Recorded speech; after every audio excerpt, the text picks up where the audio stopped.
هموطنان عزیز، همه شما را به افتخار 29مین سالگرد رویداد بزرگ تاریخی نوین کشورمان یعنی روز استقلال دولتی جمهوری تاجیکستان صمیمانه تبریک میگویم. به هر یک ساکن مملکت روزگاری آباد و آسوده، سعادت زندگی و برار کامیابی آرزو می نمایم.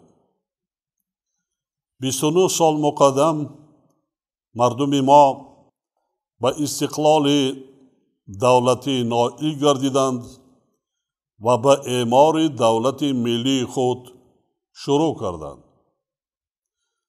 آغاز استقلال و قدم‌های نخستین در راه بنیاد دولت صاحب اختیار تاجیکان به دوره بسیار حساس تاریخ خلقمان راست آمد.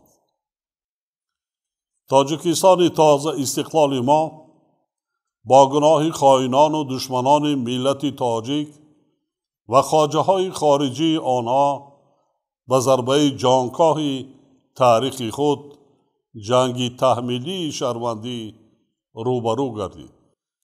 در زمانی که ما هنوز رمزهای دولتی صاحب اختیار خود را نداشتیم و مردم ما در جاده استقلال و آزادی اولین قدم‌های خود را می‌گذاشتند، خائنان ملت یعنی آنهایی که ایمان خود را فروخته بودند تاجیکستان را به گرداب مخالفت‌های سیاسی و مقاومت مسلحانه گرفتار کردند.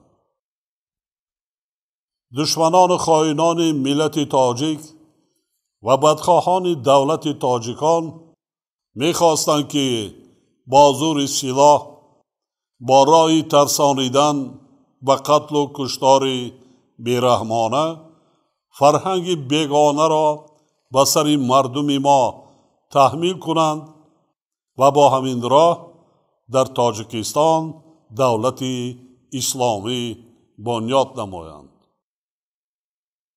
در نتیجه کشور را بیقانونی و بینظامی فرا گرفت، ساختارهای حاکمیت دولتی فلج گردیدند، بیش از 1 میلیون نفر هموطنانمان به گریزه اجباری تبدیل یافتند و در یک مدت کوتاه 10,000 شهروندان بیگناه ما از جمله زنان و کودکان و آدمان کلانسال به هلاکت رسیدند. اینچنین بر اثر جنگ 10,000 کودکان یتیم و مادران و زنان بی‌سرابان ماندند. دهشت بزرگترین جنگ در آن بود که خطری از خریطه سیاسی جهان نیست شدن دولت جوان تاجیکان و پراکنده گردیدن ملت تاجیک به واقعیت تلخ روز تبدیل یافته بود. در چنین شرایط نهایت وزین و واقعا تقدیرساز فرزندان آگاه ملت و قوه‌های سالم جامعه به خاطر نجات دولت و ملت متحد شدند و تمام سعی و تلاش خود را برای از گرداب جنگ برادرکش تحمیلی رهایی بخشیدن مردم سفربر نمودند. در اجلاس تاریخی 16 شورای عالی که ماه نوامبر سال 1992 در شهر باستانی خوجند برگزار شد، در این جاده و پیش از همه در راه قطع خونریزی نخستین قدم‌ها گذاشته شدند. ما با میل و اراده خلقمان و اعتماد به آینده نیکی کشورمان تمام کوشش و امکانیت‌های خود را در نوبت اول به حل مشکلات نهایت سنگین حیات دولت و جامعه سفربر نموده صاحب اختیاری و یک پارچگی دولت را حفظ کردیم. در آن مرحله بسیار مرکب ما ارکان دولت جوانمان، مقامات حفظ حقوق و دیگر ساختارهای فلج شده حاکمیت دولتی را برقرار کردیم و فعالیت آنها را برای خدمت کردن به منفعت مردم و دولت صاحب استقلالمان روانه ساختیم. یعنی با مقصد حفظ امنیت دولت و جامعه، ارتش ملی و دیگر ساختار و مقامات با صلاحیت از جمله مقامات حفظ حقوق و ساختارهای حاکمیت اجراییه را تأسیس دادیم و رمزهای دولت صاحب استقلالمان از جمله پرچم و نشان دولتی، سرود ملی و کنستیتوسیون بختنامه ملت را قبول کردیم. در برابر این به وطن برگردانیدن بیش از 1 میلیون نفر گریزه های اجباری و برای آنها تشکیل کردن شرایط ضروری زندگی از جمله وظیفه های مهمترین راهبریت دولت و حکومت مملکت بود که در یک مدت نسبتاً کوتاه تاریخی عملی گردید. همین طریق ما در ظرف این سالها محض با عزم و تلاش‌های مردم وطن دوست و وطن پرورمان توانستیم که عاقبت‌های نزاع شهروندی را برطرف کرده دولت جوان تاجکان را از نیست‌شوی و ملت تاجک را از پراکندگی امین داریم. در نتیجه تامین گردیدن صلح و آرامی، ثبات سیاسی و وحدت ملی، ما اصلاحات کنستیتوسیونی را عملی نموده فعالیت همه شاخه‌های حاکمیت را به تنظیم درآوردیم و پارلمانت دو پلاتگی تأسیس دادیم که در فضای سیاسی و حقوقی تاجیکستان پدیده نو می باشد. در این روند گزارش به نظام اقتصاد بازرگانی، جاری نمودن گوناگون شکلی مالکیت، پول ملی، تکمیل نظام اداره دولتی، تجدید ساختار اقتصاد وابسته به استفاده ثمرناک ذخیره و امکانیت‌های استحصالی و خدمت رسانی‌ها، مکمل گردانیدن نظام مالیه و بانکداری، رشد صاحبکاری، بهتر نمودن فضای سرمایه‌گذاری و ترقیات ساحه‌های اجتماعی تأمین کرده شد. تدبیرهای اندیشیده حکومت مملکت امکان دادند که در دوام سالهای 1997-2020 سرعت رشد اقتصاد ملی همه ساله در سطح بلند تأمین و حجم واقعی مجموع محصولات داخلی 5 برابر زیاد گردد.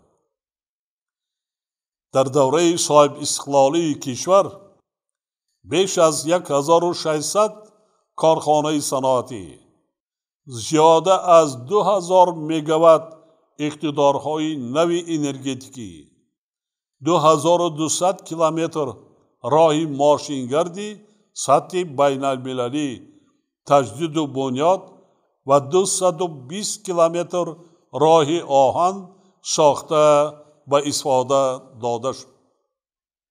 با تلاش‌های سازنده حکومت و مردم کشور، 2 اگریگات نیروگاه برقی آبی راغون، یعنی انشاءات تقدیرساز عصر و آینده درخشان تاجیکستان به استفاده داده شده تا امروز در آن بیش از 1.6 میلیارد کیلووات ساعت برق استحصال گردیده است.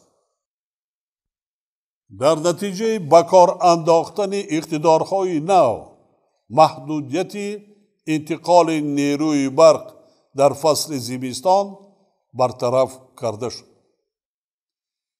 در این مدت شماره خوانندگان مؤسسه‌های تحصیلات میانه عمومی از 1,325,000 نفر در سال 1991 تا 2,034,000 نفر زیاد گردیده. برای فراگیری آنها ساختمان و از نوسازی 3,030 مؤسسه تحصیلات میانه عمومی و بناهای تعلیمی علاوگی با 651,000 جای نشست انجام داده شد. اینچنین شماره مؤسسه‌های تحصیلات عالی کسبی از 13 به 41 و شماره دانشجویان از 69,300 نفر در سال 1991 تا 227,000 نفر زیاد گردید.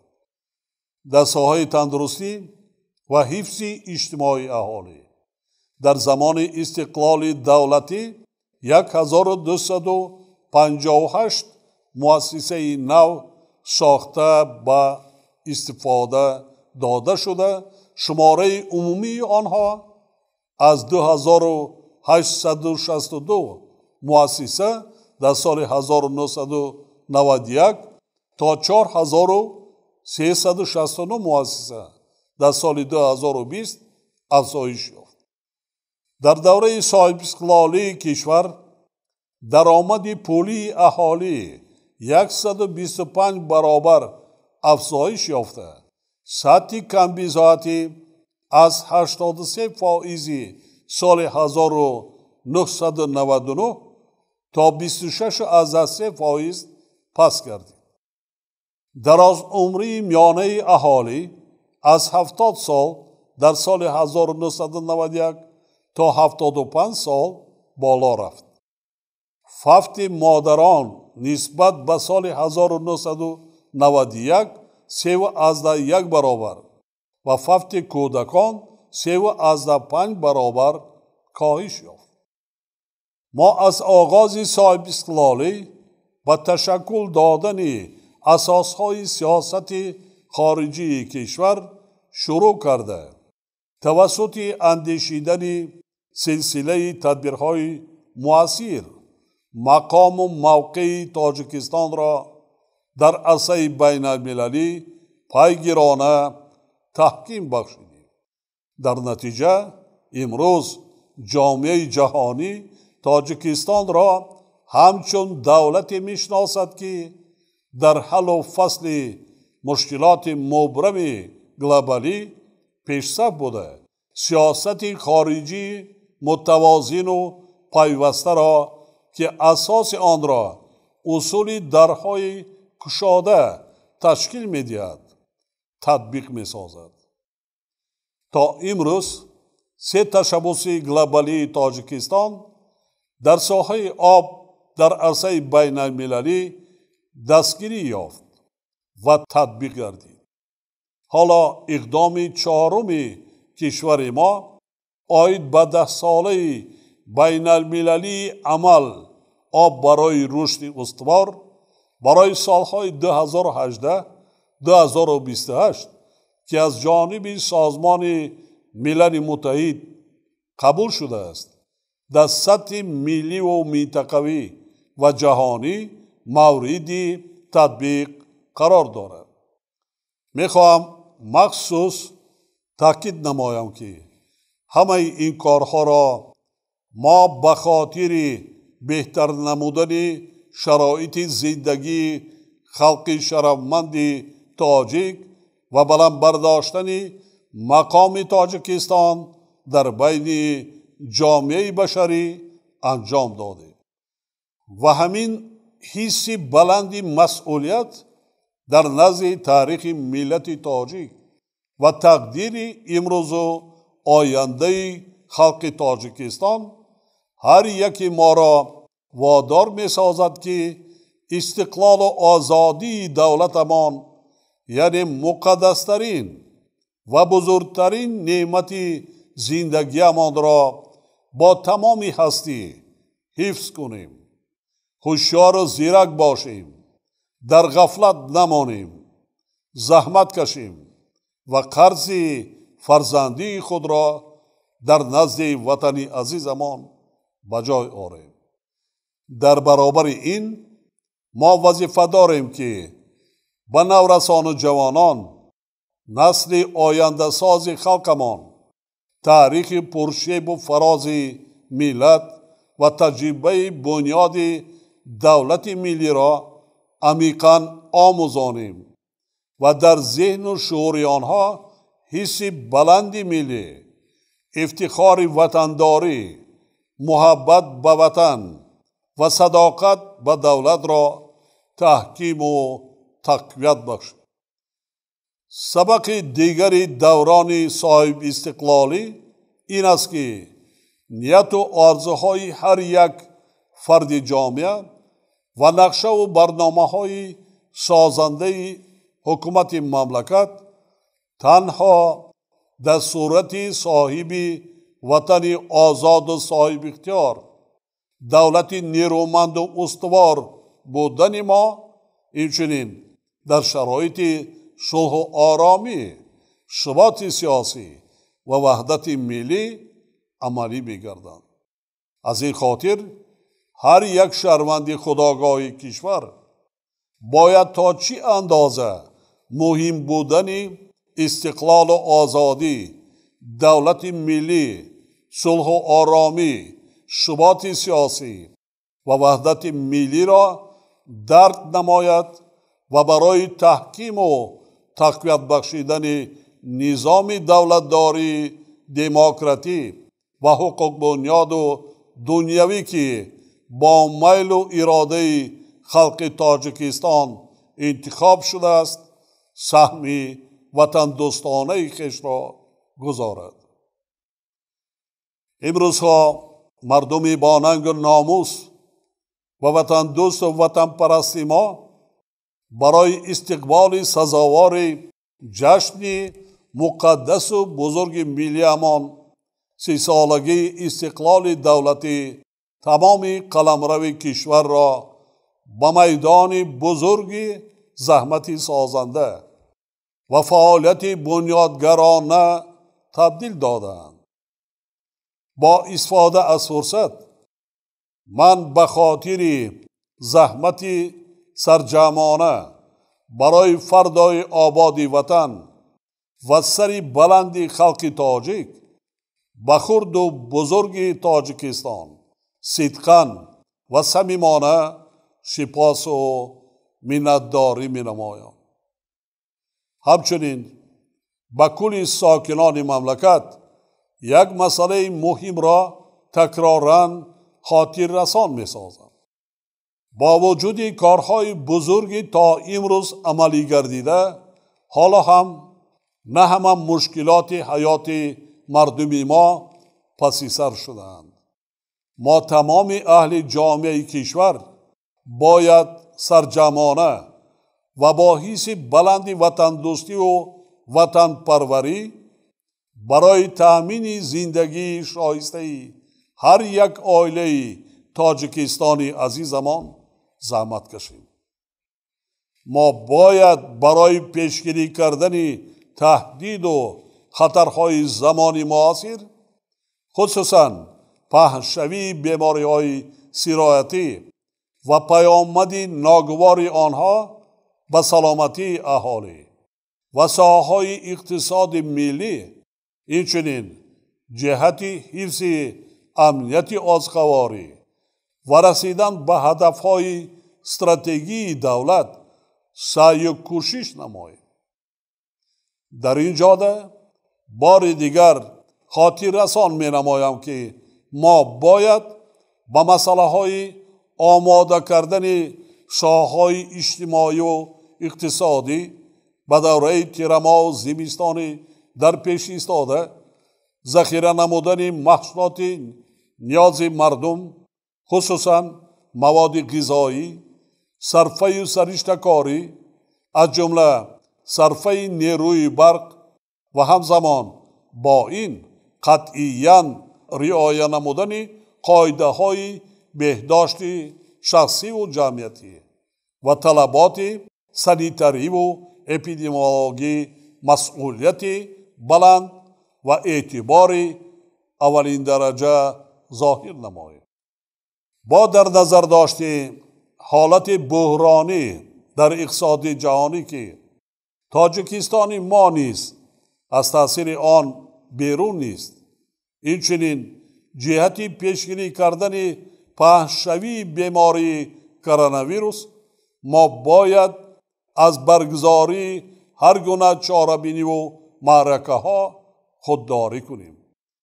در برابر این ما باید کارهای سازنده را به استقبال جشن بزرگ ملی امان 30 سالگی استقلال دولتی باز هم وسعت بخشیم. کمبودی های زندگی امان را برطرف سازیم.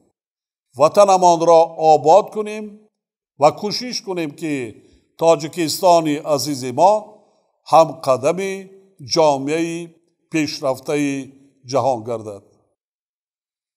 با ایثار همین نیت‌های نیک بار دیگر تمام مردم شرفمند و سربلند کشور و هموطنان برون‌مرزیمان را با افتخار جشن بزرگ ملی روز استقلال دولتی صمیمانه تبریک میگویم.